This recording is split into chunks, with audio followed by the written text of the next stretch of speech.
Third year के second paper की class है और बीए थर्ड ईयर के सेकेंड पेपर आपका सोशल रिसर्च का है, वो मैंने यहाँ पे लिख दिया है।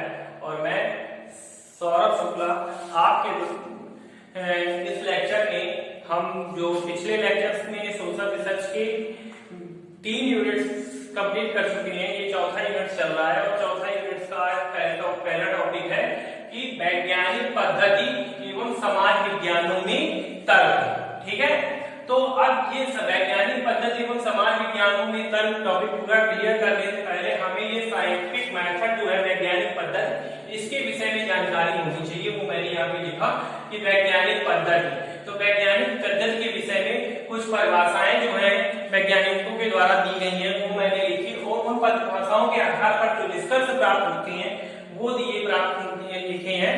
तो इसी के क्रम में देखते हैं कि वैज्ञानिक पद्धति का मतलब है कि वैज्ञानिक पद्धति के द्वारा प्राप्त किया गया व्यवस्थित ज्ञान ही विज्ञान है। मतलब साइंटिफिक मेथड तरीके से एक व्यवस्थित तरीके से प्राप्त किया गया ज्ञान ही विज्ञान की श्रेणी में आता है। ठीक है, और वैज्ञानिक पद्धति का मतलब केवल तथ्यों के अध्ययन से नहीं है, मतलब केवल तथ्यों का अध्ययन ही कर लेना वैज्ञानिक पद्धति के अंतर्गत नहीं आता है, बल्कि उन्हें इस प्रकार से क्रमबद्ध रूप से व्यवस्थित किया जाता है, इस प्रकार से क्रमबद्ध रूप से व्यवस्थित किया जाता है कि उसके परिणाम स्वयं ही स्पष्ट हो सके। उनके परिणाम जो निकले उनको इस प्रकार से व्यवस्थित किया जाता है कि इनको तथ्यों को इस प्रकार से संकलित करके व्यवस्थित किया जाता है कि जिससे उनके परिणाम आपको स्पष्ट प्राप्त हो, क्लियर प्राप्त हो, सत्य प्राप्त हो। ठीक है, इसी के समझाते हुए इसी को एक ट्वाइन केयर महोदय है, जो मैंने यहाँ परिभाषा लिखी है ट्वाइन केयर की, उन्होंने क्या कहा है कि विज्ञान तथ्यों से उसी प्रकार बना है जिस प्रकार पत्थरों से मकान, अर्थात जिस प्रकार पत्थरों से मकान बनता है उसी प्रकार से विज्ञान तथ्यों के संकलन से बनता है। ठीक है, और इसी को आगे स्पष्ट रूप से करते हुए उन्होंने कहा है कि जिस प्रकार से पत्थरों के ढेर को मकान नहीं कहा जा सकता, उसी प्रकार से तथ्यों के संकलन को विज्ञान नहीं कहा जा सकता। तो बहुत इंपॉर्टेंट परिभाषा है कि इन्होंने क्या दिया कि विज्ञान तथ्यों से उसी प्रकार से बना है जिस प्रकार से पत्थरों से मकान।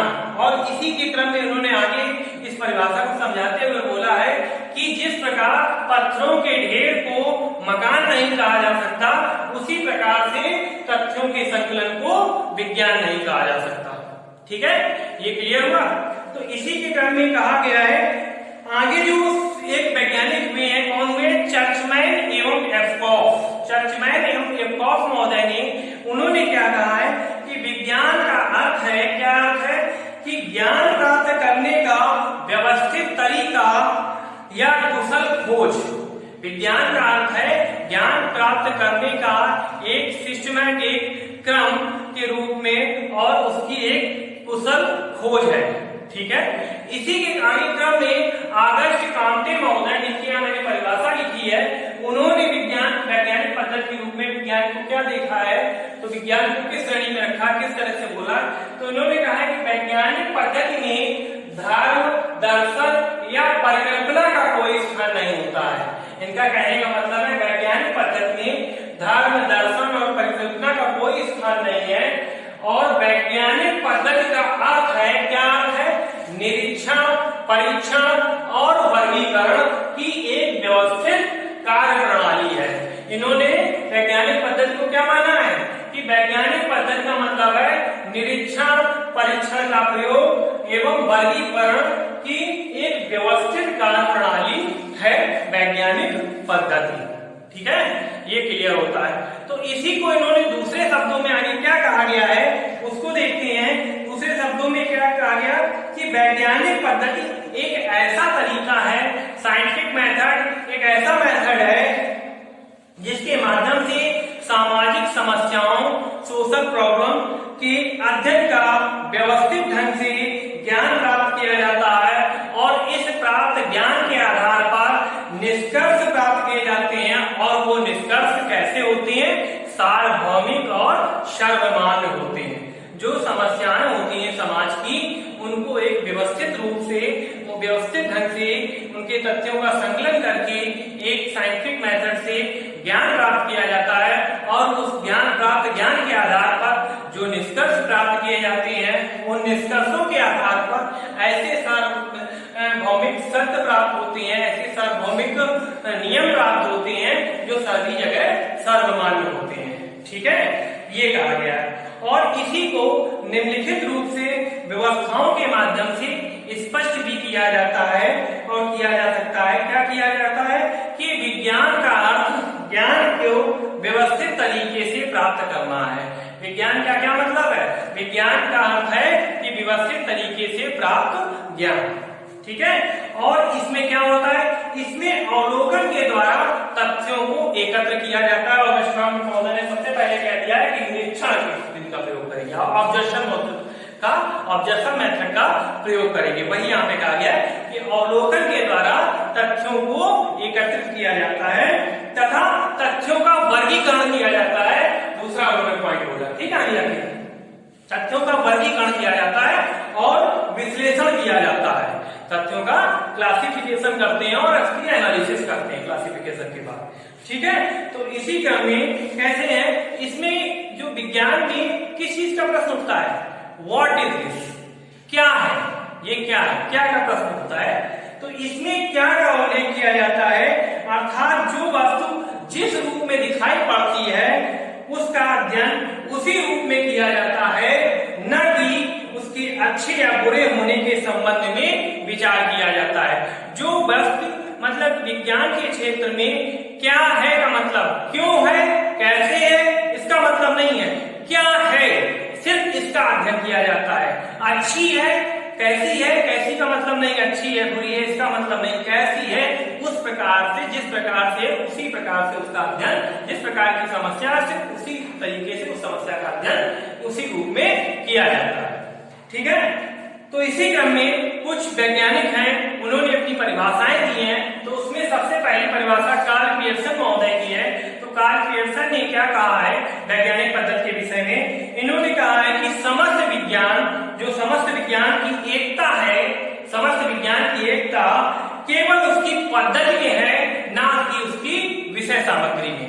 कार्ल पियर्सन महोदय कहते हैं कि समस्त विज्ञान की एकता उसकी वैज्ञानिक पद्धति में है, ना कि उसकी विषय सामग्री में है। ठीक है, तो ये कार्ल पियर्सन महोदय जी के आधार पे कहा गया।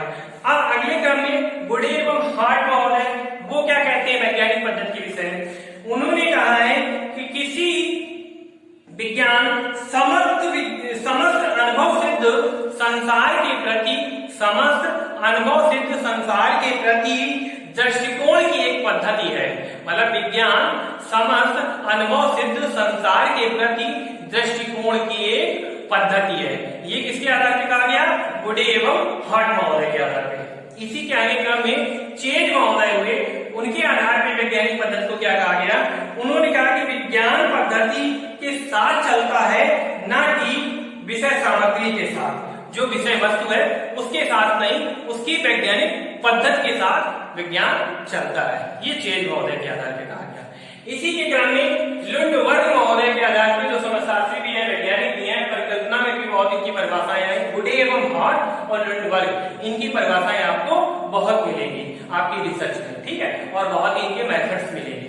ठीक, तो लुंडवर्ग महोदय को क्या कहते हैं कि विस्तृत अर्थ में वैज्ञानिक पद्धति व्यवस्थित अवलोकन, वर्गीकरण एवं निर्वचन है। इनके आधार पे कि विस्तृत अर्थ में वैज्ञानिक पद्धति व्यवस्थित अवलोकन, वर्गीकरण एवं निर्वचन है। ठीक है, और इसी के आगे क्रम में अगर यही सारी परिभाषाओं के आधार पर मैंने यहाँ पे लिखा कि उपरोक्त में जो परिभाषाएं दी हैं, इससे ज्ञात होता है कि वैज्ञानिक पद्धति से निम्न निष्कर्ष निकाले हैं या निकाले जाते हैं। कौन कौन से निष्कर्ष निकाले जाते हैं? तो पहला, कार्य कारण संबंधों की व्याख्या होती है। वैज्ञानिक पद्धति के आधार पे क्या होता है? कार्य कारण संबंधों की व्याख्या होती है। तो जो कार्य है, जो कारण है, जो समस्या है, उसके आधार पे उसका प्रभाव देखते हैं, उसका संबंध देखते हैं, उसकी व्याख्या करते हैं। ठीक है, पहला पॉइंट यहाँ पे क्लियर होता है। दूसरा है सार्वभौमिक सिद्धांतों की स्थापना की जाती है। जो सार्वभौमिक सिद्धांत है, जो थ्योरम आती है, ठीक है, रिजल्ट आते हैं, निष्कर्ष आते हैं, सार्वभौमिक सिद्धांतों की स्थापना किसके आधार पर की जाती है? वैज्ञानिक पद्धति के आधार पे। ठीक है।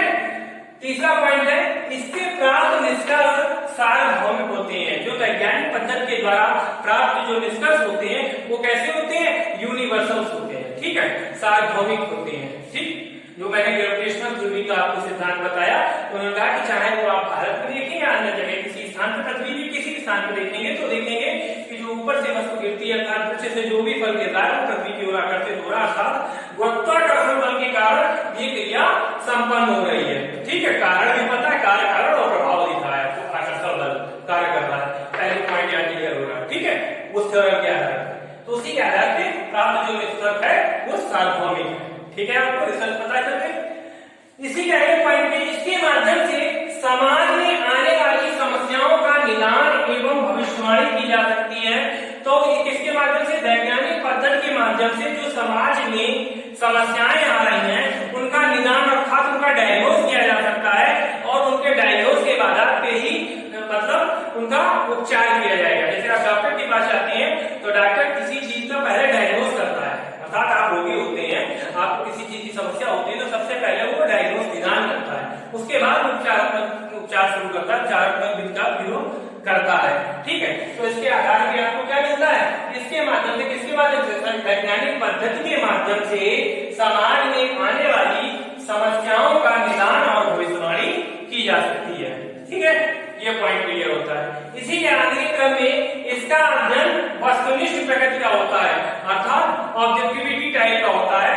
तो वैज्ञानिक पद्धति के आधार पर किया गया अध्ययन कैसा होता है? वस्तुनिष्ठ प्रकार का होता है। उसका मैंने पूर्व में आपको क्लासेस में आपको उदाहरण भी बताया है पूर्व क्लास में, कि क्या बताया कि जो मानव रूप से मूल्यांकन किया जाएगा, जैसे आपका मूल्यांकन होता है, मूल्यांकन का, ठीक है, और ये पेपर जैसे आपका है कि लिखित का पेपर है आपका, ठीक है, सब्जेक्टिव है, और अगला पेपर जो आपका थर्ड है वो ऑब्जेक्टिव है। तो दोनों में अंतर क्या है? दोनों का मूल्यांकन कार्य प्रणाली अलग अलग है। ठीक है, तो विश्वसनीयता और वैधता सबसे अधिक किसमें आती है? जो वस्तुनिष्ठ प्रकृति के प्रकार का आकलन होता है, मूल्यांकन होता है, तो किसमें होगी? तो प्रमाण पद्धति से जो मूल्यांकन कार्य किया जाएगा वो अधिक विश्वसनीय एवं वैध होगा और अत्यधिक वस्तुनिष्ठ होगा। ठीक है, कंपेयर टू जो मानवीय रूप से मूल्यांकन किया गया, उसमें हो सकता है कि आपको अच्छे भी अंक प्राप्त हो सकते हैं और कम भी प्राप्त हो सकती है। ठीक है, आपकी लेखन शैली खराब थी, आपने बहुत अच्छा कंटेंट लिखा, फिर भी आपको कम प्राप्त हुए। ठीक, लेकिन ओमान के अध्ययन से कि आपने टिक गोला किया है, ठीक है, आपने गोला थोड़ा हल्के पेन से भी किया लेकिन सही किया है, तो वहां पे आपका जो आंसर सही है उसी के आधार पर आकलन होगा। ठीक है, ये क्लियर हुआ।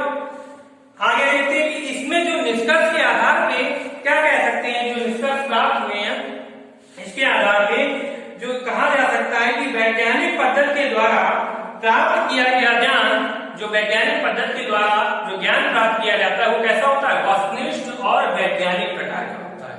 साइंटिफिक टाइप्स होता है, साइंटिफिक मेथड के आधार पर होता है, और कैसा होता है? वस्तुनिष्ठ होता है, इसमें ऑब्जेक्टिविटी होती है। ठीक है, इसलिए कार्ल पियर्सन महोदय ने एक कोटेशन कहा है, कथन कहा है, क्या कहा है कि सत्य तक पहुंचने के लिए कोई संक्षिप्त मार्ग नहीं होता है, अर्थात सत्य की खोज अगर आप कर रहे हैं तो कोई शॉर्टकट मेथड का उपयोग नहीं कर सकते। ठीक है, इसीलिए विश्व का ज्ञान प्राप्त करने के लिए वैज्ञानिक पद्धति के मार्ग से गुजरने के अतिरिक्त कोई अन्य मार्ग नहीं है। विश्व का अगर आपको ज्ञान प्राप्त करना है, विश्व की खोज के विषय में जानना है, समस्त ज्ञान के विषय में जानना है, तो आपको वैज्ञानिक पद से गुजरना ही पड़ेगा, साइंटिफिक मेथड से जाना ही पड़ेगा। इस प्रकार से सिद्ध होता है कि समाजशास्त्रीय अध्ययन जो सोशियोलॉजिकल स्टडीज है, ठीक है, तो उसको वैज्ञानिक बनाने के लिए वैज्ञानिक पद्धति और वैज्ञानिक चरणों से गुजरना आवश्यक है। जो समाजशास्त्री सोशियोलॉजिकल स्टडी आप करेंगे, अध्ययन करेंगे, तो उसमें आपकी क्या आवश्यकता होगी या बुक एम होगा, क्या होगा कि वैज्ञानिकता के रूप में आपको वैज्ञानिक पद्धति से और उसके चरणों से आवश्यक रूप से गुजरना ही होगा अगर आपको रिसर्च करनी है। ठीक है, तो ये टॉपिक आपका यहाँ पर क्लियर होता है, और इसी के बाद अगले टॉपिक में देखेंगे कि वैज्ञानिक पद्धति की जो विशेषताएं क्या है, ठीक है, किन किन आधार पे वैज्ञानिक पद्धति की क्या विशेषताएं हैं, वो अगले लेक्चर में देखेंगे। Okay, thank you.